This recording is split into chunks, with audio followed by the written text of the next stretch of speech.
A ver si. Ahí está. Bueno, buenas noches a todos. Estamos reunidos en nuestro Ateneo semanal.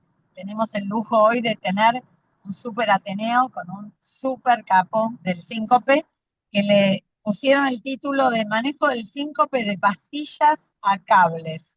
Así que bueno, Ale, siempre es un gusto que nos ilumines con tu magia del síncope, así que somos todo oídos. Gracias, Melina. Bueno, todos los años me piden que dé alguna charla sobre síncope y digo, ¿qué más voy a decir que no dije antes? Y bueno, traté de buscar algún dato distinto, algo que pudiera justificar una charla con un poquito de más de profundidad en algún detalle. Perdón, voy a apagar el teléfono mío que está, ahí está. Eh, Está conectándose, ahí estamos. Bueno, así que bueno, vamos a tratar de pasar un poco el tema y aclarar algunos detalles de tecnologías nuevas. Me pareció más divertido. Ustedes saben que el síncope es un hecho bastante frecuente y ocurre en los momentos menos impensados. Por ejemplo, el de este chico que se cayó pobre frente al plato de comida frente a su novia. Pero también es muy importante a veces identificar que siempre tener en cuenta que hay tres escenarios. Uno es el síncope, que generalmente tiene un pronóstico benigno, y hay que separarlo de lo que es un diagnóstico de paro cardiorrespiratorio y de las caídas sin pérdida de conocimiento, ¿verdad? Bueno, todos sabemos cuáles son las diferencias entre los episodios sincopales y el paro cardiorrespiratorio, pero que en el momento tenemos que, frente a un paciente, alguien que no conocemos, tiene un síncope, recordar toda esta escala de detalles que nos hacen identificar a un paciente con un problema más grave o menos grave. Así que bueno, para definirlo, el síncope es la pérdida abrupta y transitoria de la conciencia con pérdida del tono postural y restitución espontánea, cuyo mecanismo es la hipoperfusión cerebral global transitoria. Acá lo importante es considerar que tiene que ser abrupta, transitoria, obviamente no es un paro cardiorrespiratorio, sino es algo que es breve y espontáneamente tiene una destitución y que es flácida en general. Algunos pacientes pueden tener también convulsiones de acuerdo a la prolongación del episodio de hipotensión cerebral. Pueden también, en estos casos de síncope reflejo, llegar a tener convulsiones. Son los menos casos. La incidencia del síncope varía, si ustedes buscan en los artículos, desde el 5% para arriba. Pero la verdad es que si ustedes juntan un grupo de pacientes, de personas y les preguntan, seguramente si les explican bien qué es un síncope, con todas las características que tiene, van a llegar siempre a este número. 20% de las personas que existen han tenido algún o tendrán algún episodio de síncope durante su vida. Es bastante exacto. Así que una tercera parte de ellos, a lo largo del tiempo, va a repetir episodios. Hay que tener en cuenta que es tan frecuente que es el 5% de las visitas a las guardias de los hospitales y del 3% de los ingresos hospitalarios. El diagnóstico solamente se alcanza en el 50% de los casos. Pero bueno, hoy día con algunas técnicas podemos aumentar ese porcentaje. Ahora después lo vamos a ver. Es muy común y realmente nadie se salva. Es muy democrático, alcanza a todos los estratos. El síncope vasovagal, este, si ustedes en un consultorio preguntan, se van a encontrar también que el 20% de todos sus pacientes han tenido algún episodio si primero les hacen una enseñanza de qué es el síncope, ¿verdad? Hay distintas etapas de la aparición más frecuente. La primera es entre los 15 y los 35 años. En general es una población más sana, obviamente, donde predomina, obviamente, el grado de pacientes con el origen vasovagal o reflejo. Pero también hay una etapa en la cual desaparecen los episodios, no se sabe muy bien por qué, y después a partir de los 60 años empieza a aumentar de vuelta la incidencia. Ahí la población es más mixta. Si bien hay casos de síncopes vasovagales, también se empiezan a juntar los síncopes de otros orígenes, cardiológicos, por problemas cardiovasculares, trombolismos, en fin. de otros orígenes. Justamente hablando de la causa o el origen de los síncopes, tenemos que tener en cuenta, esto quizás en orden a la incidencia, a la prevalencia, el síncope vasovagal o de flejo es el más común, el situacional está relacionado a tos, deglución o micción. Yo he visto casos que pacientes que llamativamente al toser sincoparon.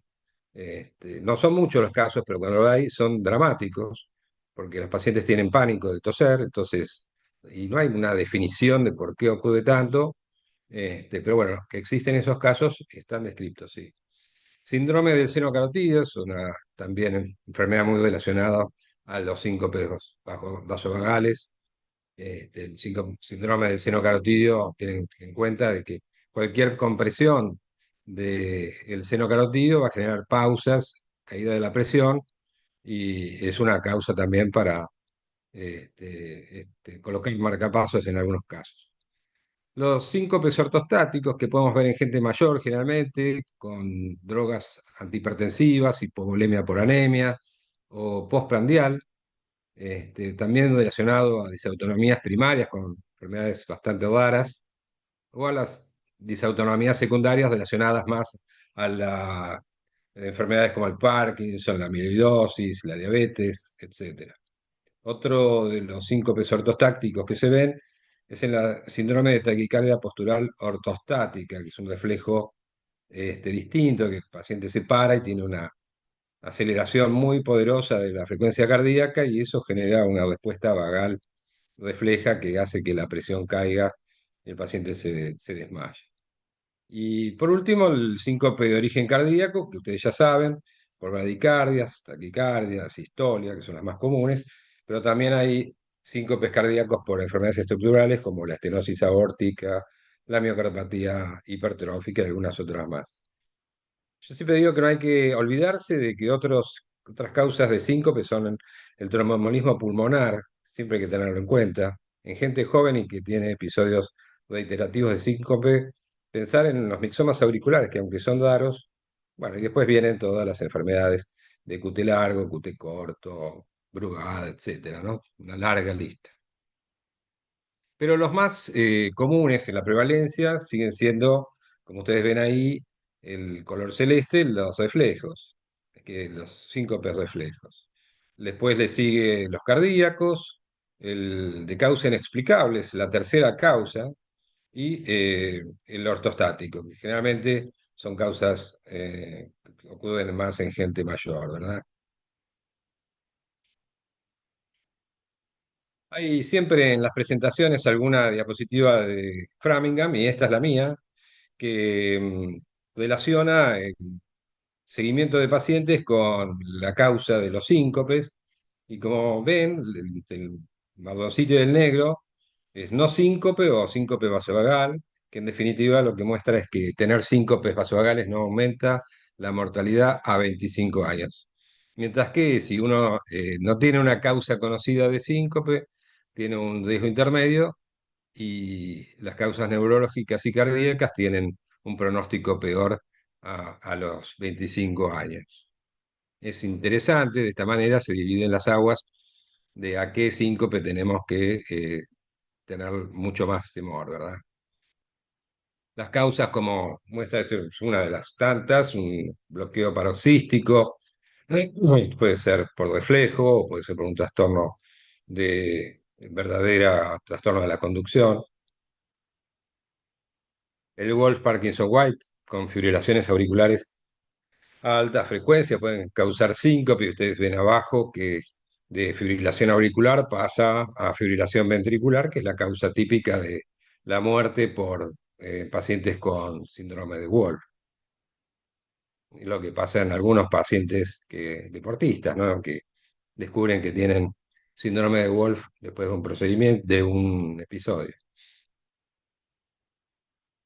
O en otros pacientes que pueden tener, como ustedes ven en los cuadros iniciales, un supradesnivel del ST este, que se va fortaleciendo y eso genera una temible taquicardia que se llama taquicardia ventricular polimórfica y es la causa de muerte de muchos pacientes con cardiopatía isquémica dentro de un evento coronario, ¿no? Y eso degenera en fibrilación ventricular y muerte, por supuesto. Pero bueno, empieza por ser un síncope y a veces se cortan, y cuando se cortan, bueno, uno después tiene que hacer el diagnóstico, si no hay una causa clara.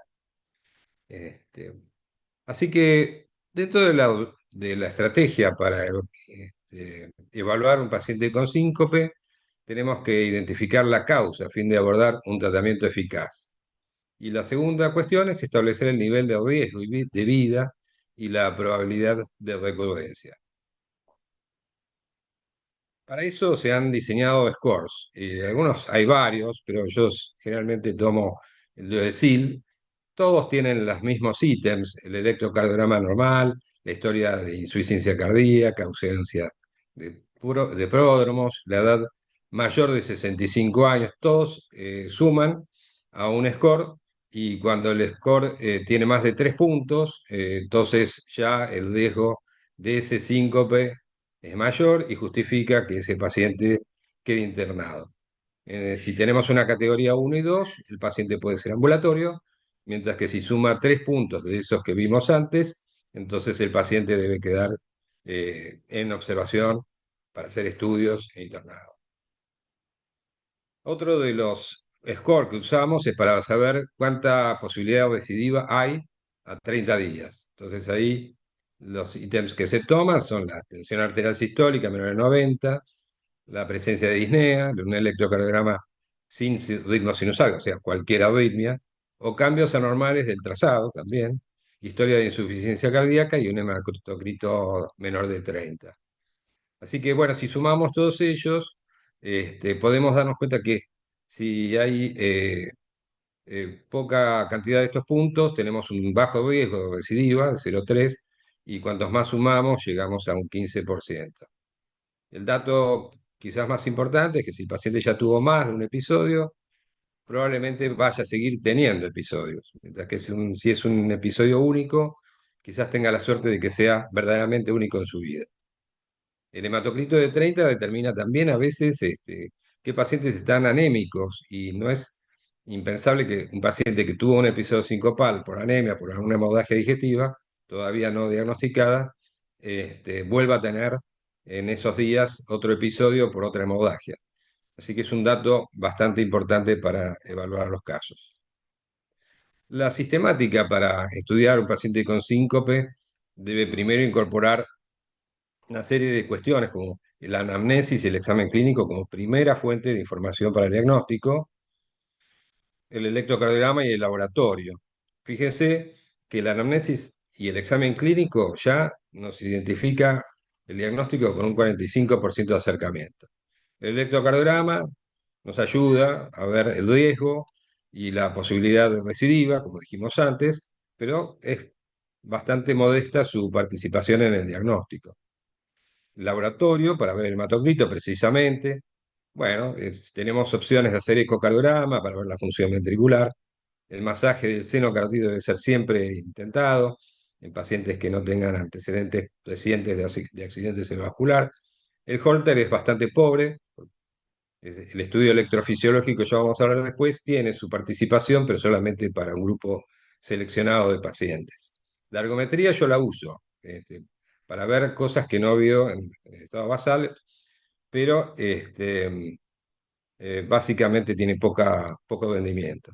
Y lo que hoy día tiene muchísimo más diagnóstico probable es los implantes, el loop recorder, el monitor de eventos implantables. Ese dispositivo, que después vamos a hablar, arroja un 50% o más de probabilidades de diagnóstico. Lo que decíamos antes era de que el estudio electrofisiológico se encuentra recomendado en pocos pacientes ya hoy día, porque si el paciente tiene una función ventricular deteriorada con menor de 35%, el hecho de que ya tenga esa fracción de eyección y un episodio sincopal hace que ya de por sí tenga una indicación de un cardiodesfibrilador implantable como prevención. De tal manera que el síncope en ese caso es mandatorio de una indicación. Te dirán, bueno, puede ser que haya algún caso de un síncope benigno en presencia de enfermedad estructural, pero la verdad es que se estudiaban todos los estudios que se hicieron sobre síncope en estos pacientes, han dejado un mal pronóstico y por eso se justifica esa decisión. La probabilidad que un estudio electrofisiológico dé positivo va en un 40% de posibilidades en pacientes con cardiopatía estructural y síncope inexplicado. Así que tiene su lugar el estudio electrofisiológico, pero solamente para esos casos. Eh, Así que la indicación del estudio electrofisiológico básicamente es el síncope que se sospecha por arritmia asociado a cardiopatía estructural o al síncope asociado a un bloqueo bifasicular con estudios no invasivos negativos. En esos casos, a veces el médico decide y corta camino y si tiene un síncope y bloqueo bifasicular, le coloca un marcapaso, que tampoco está mal y es una indicación de marcapaso 2A.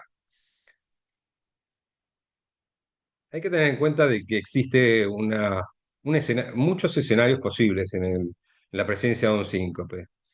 Las limitaciones en el diagnóstico del mecanismo del síncope son la naturaleza transitoria, hace difícil identificar la causa, porque bueno, ocurrió y nadie estuvo ahí, nadie lo vio, el paciente dice que, o alguien dijo que tuvo una caída, entonces a veces se hace difícil.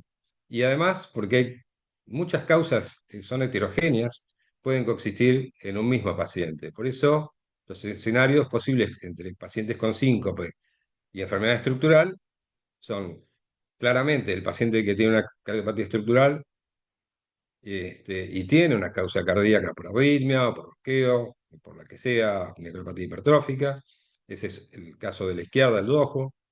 El síncope de causa desconocida con cardiopatía estructural tiene un riesgo intermedio de un 24%, pero igual sigue siendo muy alto y por eso en esos casos si tiene cardiopatía estructural, con una fracción de eyección baja, le colocamos el CDI. Y está del lado de la derecha una situación mucho más compleja y difícil de evaluar, que es el síncope vasovagal o hipo- eh, hipotensión ortostática con cardiopatía estructural, en cuyo caso no tenemos una claridad de cuántos de esos pacientes realmente están en un riesgo mayor, pero es que no tenemos forma de saberlo y terminamos teniendo que tomar decisiones a veces de colocar dispositivos.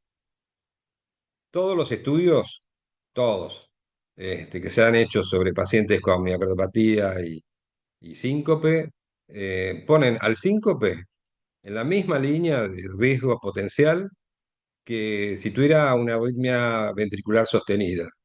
Entonces, de alguna manera, esto es el soporte para que coloquemos CDI en esos pacientes. Con respecto a la cardiopatía estructural y síncope, las conclusiones son que el síncope asociado a miocardopatía es un signo de mal pronóstico, que tanto el síncope de causa cardíaca como de causa desconocida en presencia de cardiopatía estructural debe llevar a conductas activas. El síncope de causa benigna en pacientes con cardiopatía estructural representa un desafío diagnóstico ante la posibilidad de coexistir más de un mecanismo en el mismo paciente y que el monitoreo ambulatorio de larga duración, como vamos a ver después, o implantable, es una poderosa herramienta que debe ser considerada para la elección del tratamiento de esos pacientes. Y acá vamos a hablar un poquito más entonces ya del síncope vagal o reflejo, del interrogatorio que, como dijimos inicialmente, es la primera y el gold estándar para hacer un diagnóstico correcto. Se asocia a factores predisponentes, como ustedes ya saben seguramente, el dolor, el miedo, el estrés, la posición de pie prolongada, la instrumentación, la extracción de sangre o cualquiera, situacionales como la micción, tos, etcétera. Drogas, medicación y sangrado. Todas ellas pueden precipitar a un síncope. Y los pródromos, que son los síntomas previos al episodio sincopal, son muy importantes para que el paciente tenga claro que cuando aparecen esos síntomas, darle la recomendación de recostarse inmediatamente, hacer algunas maniobras, en fin. Y son náusea, vómito, sudoración, sensación de frío, cansancio, malestar intestinal, angustia y desesperación. ¿Cómo estudiamos el síncope? Entre otros estudios está el TIL test, que es un estudio clásico, ha sido usado muchísimo en una época, después se dejó de usar y ahora se ha vuelto a estudiar por varias razones. La respuesta al cambio de decúbito dorsal a inclinado a 70 grados puede provocar en los pacientes positivos una respuesta cardioinhibitoria, que significa que va a haber bradicardia o asistolias importantes con síntomas. La vasodepresora, que es la respuesta de hipotensión predominante, con síntomas también, y la forma mixta, que es la más común de todas. En general, aparecen tanto baja frecuencia como caída de la presión. A veces empieza primero la caída de la presión y después la caída de la frecuencia cardíaca o asistolia, o al revés. Y si hacemos en un mismo paciente dos, tres TIL test, es probable que las respuestas al momento de la positividad puedan incluso variar y ser en algún caso mixta y en el mismo paciente después pasar a ser vasodepresora o cardioinhibitoria. Eso es una variabilidad de la respuesta, aunque son todas positivas, pueden variar la forma de responder. Pues existe el monitoreo electrocardiográfico ambulatorio en el diagnóstico del síncope, como un Holter de 24 o 48 horas, que es lo clásico que siempre se ha utilizado, que representa más o menos, por lo que hemos dicho, entre un 1 y 5% de rendimiento para encontrar la causa del síncope. Después ahora existen ya equipos de Holter que pueden durar de 1 a 4 semanas y el rendimiento de ese estudio es cercano al 25%. Y finalmente el loop recorder, que es implantable, que dura 56 meses, 3 4 años, y el diagnóstico es más probable por la cantidad de tiempo que uno monitorea al paciente, un 50%.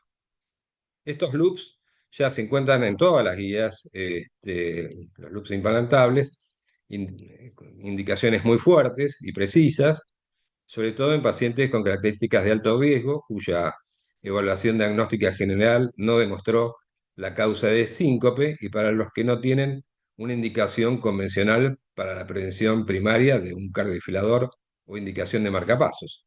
Es decir, básicamente pacientes con fracción de eyección mayor del 35%. En esos casos, el loop implantable es una indicación tipo 1A.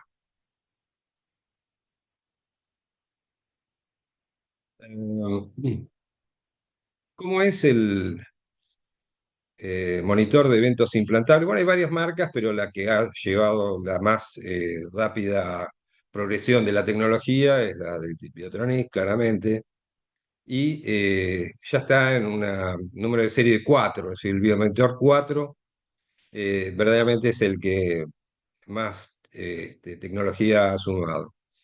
Eh, este equipo tiene, lo interesante es que ha incorporado una función de inteligencia artificial para el diagnóstico de lo que el equipo va detectando. Entonces, esa capacidad eh, hace que haya menos falsos positivos y sobre todo en fibrilación auricular, bradicardia y taquicardia. Eh, Y además el paciente puede marcar los episodios y tiene muchísima más chance de poder identificar la causa después del episodio sincopal, ¿verdad? Así que toda la tecnología nueva reduce hasta en un más del 80% los falsos diagnósticos de arritmias o bradicardias. El equipo lo que hace básicamente es eh, devolvernos a través de Internet un informe donde nos explica si hubo síntomas, si el paciente pudo marcar algo, si hubo pausas, taquicardias, bradicardia. Entonces, toda la información y los trazados son sumamente prolijos y esto está al alcance de nuestra mano a través de un teléfono celular o de una computadora donde nos puede llegar un mail con una alerta temprana, es decir, lo que pasó hace minutos, de que el paciente tuvo tal o cual cosa. Este, de tal manera que es una herramienta muy importante para pacientes que nosotros consideramos graves, que pueden estar en riesgo de vida. ¿Cómo se coloca el dispositivo? Ya no hay una cirugía como ustedes imaginan en un marcapaso. Esto es una inyección, una jeringa más chica que de 20, más cercana a lo que es el tamaño de una jeringa de 10, y el dispositivo pesa 4 gramos, y se coloca en la rama proximal, como si fuera como una aguja. Este, Se buscan los espacios intercostales y parasternal, y se puede colocar en forma recta y paralela al esternón o con una inclinación para lograr una eh, una señal buena. Lo que se hace es una incisión en la piel y se hace como un pellizquito en la piel para poder después en esa zona inyectarla, poner la jeringa, se coloca el dispositivo y una vez que está todo adentro de la piel, en el subcutáneo, se gira la jeringa y se retira para atrás el émbolo para dejar liberado el equipo. Y eso fue todo. Eso se hace en una sala de quirófano por una cuestión de limpieza, de asepsia, pero en realidad ya en algunas condiciones se puede utilizar este, una sala común, incluso en consultorios también, pero yo uso quirófano siempre.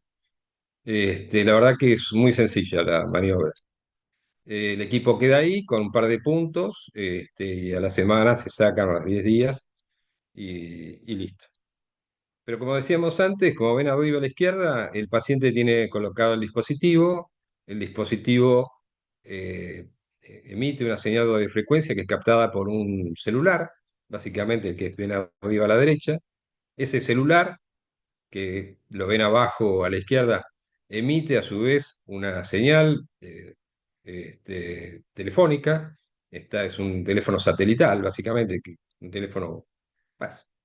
Y esa señal es captada por telefonía y eh, a través de los satélites y va a una central que es donde se hace el diagnóstico a través de este sistema SMART de las taquicardias y se hace el reporte.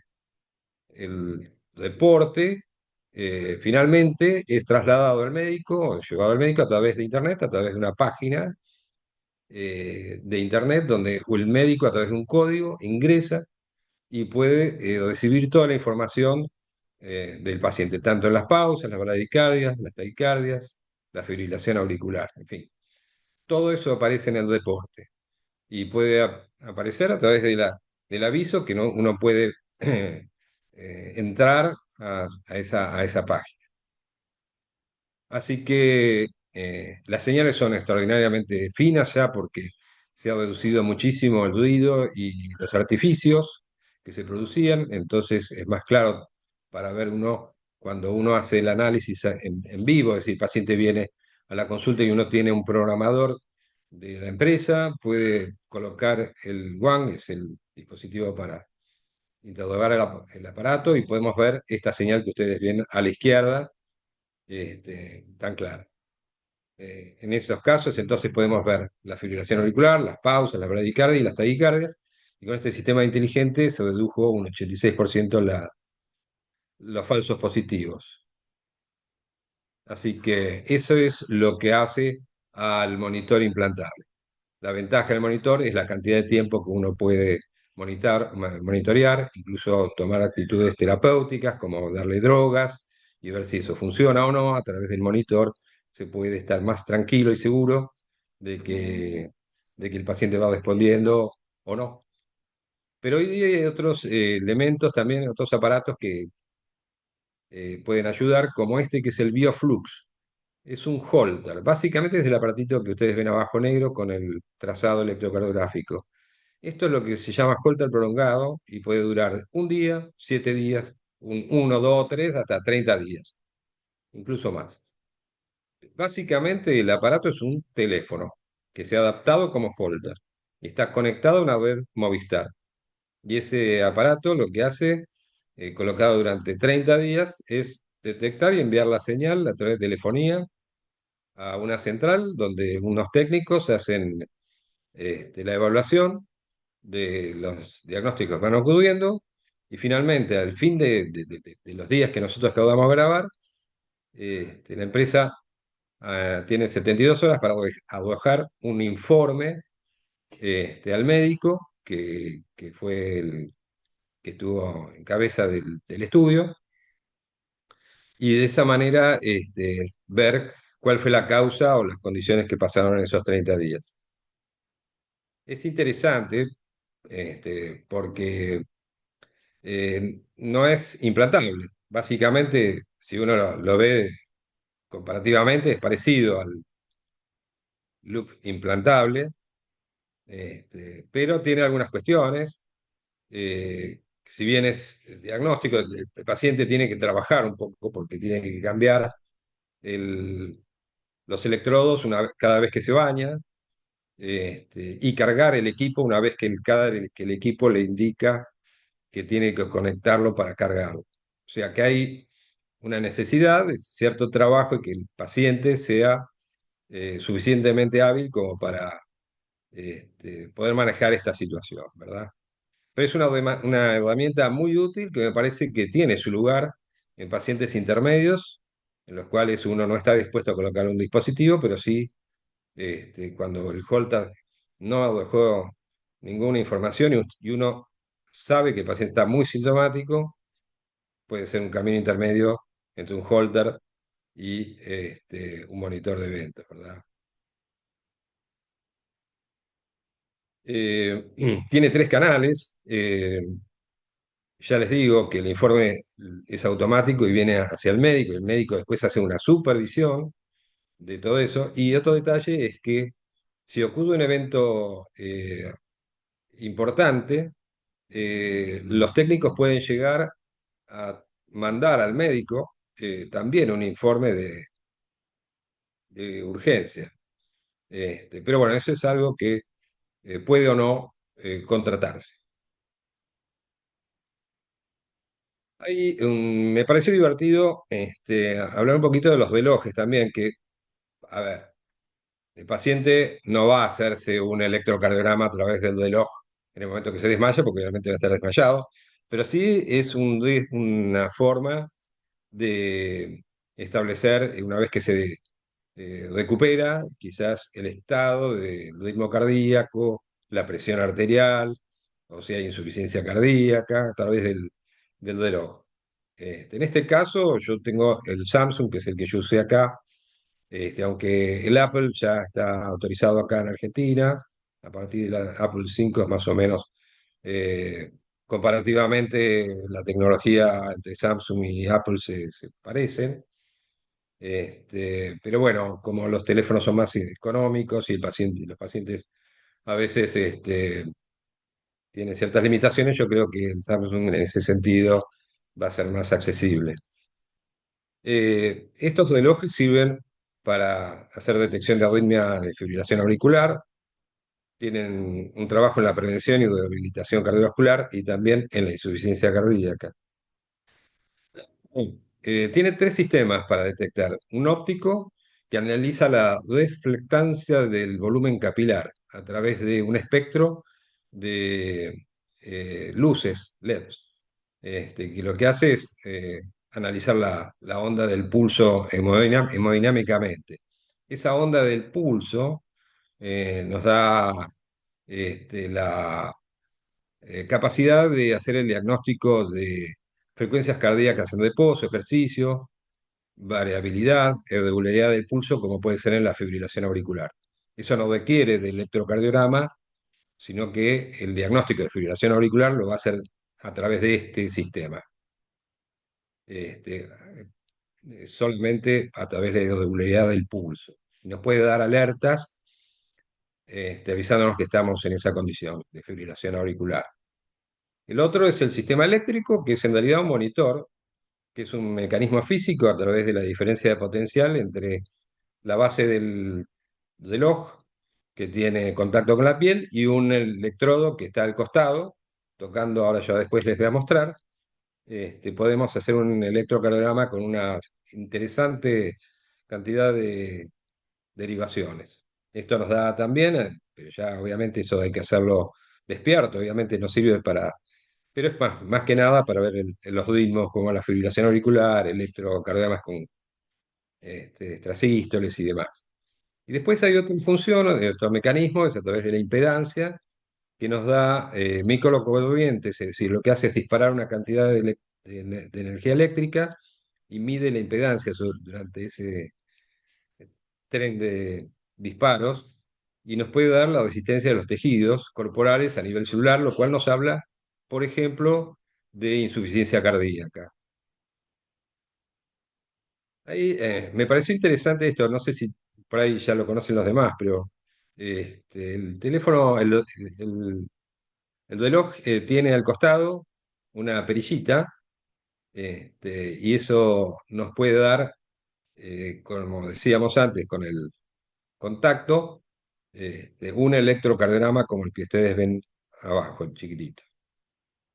Pero me pareció esto piola, porque normalmente cuando hacemos un electrocardiograma, y es muy sencillo, tocamos con el índice el electrodo que está al costado del teléfono, del reloj, y eso nos da una tira de 30 segundos de electrocardiograma.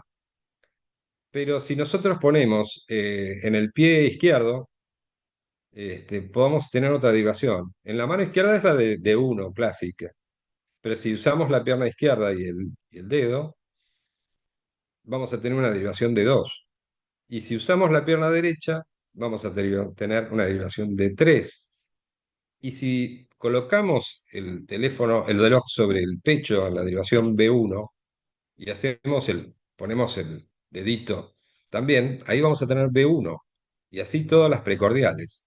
Entonces vamos a tener 6 precordiales y 3 derivaciones frontales, 9 derivaciones posibles. Además de que si ponemos en la mano derecha y tocamos con el dedo izquierdo, vamos a tener una derivación que se va a parecer muchísimo a ABR, como monopolar. Así que nosotros podríamos acercarnos a tener un electrocardiograma casi completo en un paciente que está a distancia y que nos quiere enviar porque tuvo un dolor de pecho y podemos ver todas esas derivaciones. Los trazados, como ustedes saben, más o menos lo que llega al teléfono son de este tipo, es igual en el Apple que en Samsung y son realmente muy consistentes. Pero, por ejemplo, lo que les decía antes, en los casilleros rojitos o anaranjados, no sé qué color les parece a usted, están los del reloj y los negros son el electrocardiograma original. Fíjense qué parecido los electrogramas, los QS que aparecen en el reloj, en D1, D2, D3 y después las derivaciones precordiales. De tal manera que podría ser una herramienta interesante si alguien estuviera con un problema agudo de un dolor de pecho, podríamos ver cambios electrocardiográficos. Lo mismo cuando tiene fibrilación auricular, podemos verla en distintas derivaciones y asegurarnos el diagnóstico. También en las extrasístoles ventriculares. Podríamos incluso ver la morfología de la extrasístole, identificar si son extrasístoles todas iguales o distintas, si tiene más de una morfología. En fin, toda una serie de cosas que la tecnología va avanzando y probablemente se va a simplificar. Pero hablando del tratamiento médico, lo más importante es la enseñanza de pautas. Las pautas preventivas para evitar los síncopes vasovagales, la hidratación, especialmente matinal, la actividad física habitual, la gestión de tratamientos como la hipertensión, las medias compresivas y el entrenamiento postural. Básicamente ese es el tratamiento número 1 de los pacientes con síncope vasovagal. Importante también el manejo del episodio, explicarle al paciente cómo son los pródromos, que ante ellos este, debe cambiar la postura ante el pródromo inmediatamente, acercarse al piso para no golpearse la cabeza, el tiempo en decúbito dorsal hasta el reinicio de la actividad, que tiene que ser 10 minutos. Ustedes saben que si un paciente tiene síncope vasovagal y se acuesta y piensa que todo ocurrió, ya está perfecto, a los 3 4 minutos se va a levantar y el episodio, la respuesta vasovagal va a ser 10 veces más rápida y va a tener 10 veces más posibilidades de caerse y golpearse la cabeza porque está todavía dentro de un fenómeno de reflejo que no ha sido terminado. También importante a las instrucciones a los socorristas de que no lo muevan. A veces intentan pararlo o cambiarlo de posición. Tiene que darse 10 minutos acostado, después se va a recuperar solo. Y después la evaluación médica posterior a los episodios, que es la consulta médica, obviamente, que no debe faltar. Hablando de tratamientos farmacológicos, solo en casos recurrentes, refractarios y severos. La midodrina, el fagonista, se usa en dosis de 10 miligramos, 3 dosis diarias. Es medio un clavo, ¿no? Porque tiene que usarse varias dosis y la dosis de la noche hay que usarla más bien a las 6 de la tarde para que no haya hipertensión de decúbito que ocurre de la noche. Así que en general la utilizamos para casos graves. La fluodrocortisona, que es el mineralocorticoide que utilizamos, en dosis de 0,1 a 0,3 miligramos día. Los betabloqueantes en algunos casos de respuesta taquicárdica, que todos los episodios sincopales se relacionan a episodios taquicárdicos previos, pueden funcionar, y los antidepresivos se ha visto en algunos casos, pero no hay una confirmación. La paroxetina, la sertralina, son respuestas, hay que buscar en cada paciente la respuesta.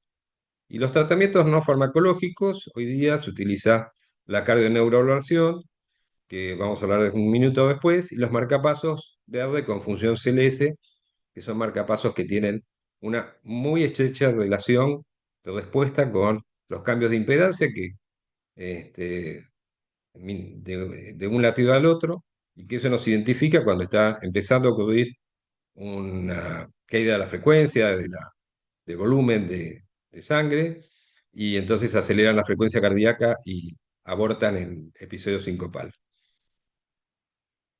La cardioneuroablación es una técnica relativamente nueva y lo que ocurre es que el sistema parasimpático tiene ganglios postganglionares en el corazón, adentro del corazón, mientras que el sistema simpático los tiene afuera del corazón. Entonces se han identificado zonas del corazón con nidos de ganglios parasimpáticos. Y si uno bloquea esos nidos de ganglios parasimpáticos, se genera una menor respuesta vagal. Entonces, en casos graves, en gente joven que uno quiere evitar la colocación de un marcapasos, donde todo lo que hicimos previamente, las maniobras, la instrucción, las pautas, los medicamentos no funcionaron, entonces la cardioneuroablación ha mostrado una respuesta bastante sólida, obviamente con casos muy seleccionados. El síncope, en definitiva, es un síntoma frecuente, cerca de la mitad son neuromediados. Los scores de riesgos permiten decidir la utilidad de intentar internar o no a un paciente. Una adecuada estrategia de estudios logra un diagnóstico en cerca del 80% de los casos.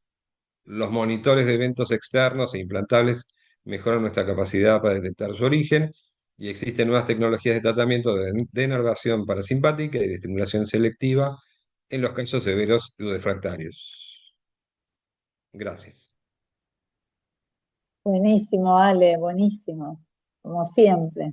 Mejor, mejor que siempre. Muy bueno. Gracias, gracias, Mili. Ale, te hago una pregunta. Hace muchos años, ¿querés dejar de compartir? Hace muchos años decíamos que la mitad de los síncopes se queda sin diagnóstico y hoy al principio vos mencionaste algo parecido. ¿Notás que igual se redujo Eso es una. Y la segunda pregunta es, ¿a qué síncope seguro lo mandamos a la casa? Si estamos nosotros como médico definiendo si se internan o cuál seguro se va. Esas dos preguntas. Primero, persona joven que no tenga antecedentes de enfermedades cardíacas previas, ¿verdad? Es el dato, te lo va a dar el interrogatorio básicamente. Yo pensá que la mayor parte de los pacientes se van a ir de alta. Justamente el score de OSIL te va a mostrar si no hay cardiopatía estructural, si vos sabés que no tiene antecedentes, es una persona joven, ya ha tenido quizás algún otro episodio en la vida. Cuando uno lo relaciona a, a desencadenantes, como que estaba en un lugar cerrado y le empezó a sentir, es decir, la sensación de frío, de sudoración fría y demás, creo que si el electrocardiograma es normal y la presión arterial y uno no lo ve que esté con anemia o algún otro proceso, porque ojo, me ha pasado, por ejemplo, de que me llaman, no, pero es joven, no tiene ninguna patología, no tiene nada, el electro es normal, está ligeramente taquicárdico. Digo, sí, ¿le hiciste un hematocrito? No. ¿Está medio pálido? Sí, pero recién se acaba de desmayar, hace un dato. No, no, no. A lo mejor tiene una hemorragia digestiva, es un chico joven, no lo sabemos, quizás en ese caso valga la pena evaluar ese detalle. Pero básicamente creo que la mayor parte de los casos se van a ir de alta. Lo que no me quedó claro es la primera pregunta que me hiciste, Meli, perdón, se Claro, me porque mezcló. cuando hace muchos años, cuando yo leía síncope, era bastante repetido decir que la mitad de los síncopes termina muchas veces sin diagnóstico claro, digamos, de certeza. Y hoy, en una de tus primeras diapositivas, dijiste algo parecido, si bien después, bueno, se achicó un poco. ¿Cómo lo ves? Y en realidad era así clásico. En realidad, vos fíjate lo que pasó, que esta clase la tengo hace como 10 años, qué sé yo. Y me voy turnando y depende de las ganas que tengo de hablar de una cosa u otra. Ahora me enchufé con los dispositivos y Está los buenísimo. monitores. Pero si vos te fijas, al final es cerca del 80%. ¿Por qué? Porque yo soy especialista y yo voy a utilizar todas las herramientas.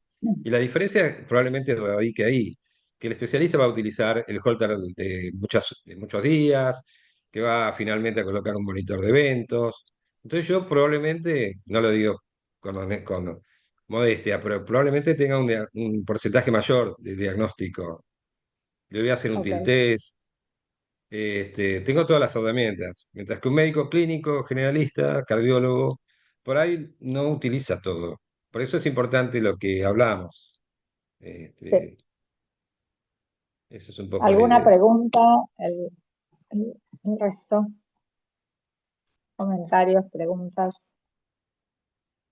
No, yo creo que hay que incentivar ahora que tenemos a mano los Sí, monitores y los holters de larga duración. Parece muy el interesante. holter de larga duración está disponible, Sí, ni hablar de coberturas, no sé, ni tengo a idea, ver, ¿no? yo no lo tengo acá porque lo coloqué. Yo estoy utilizándolo.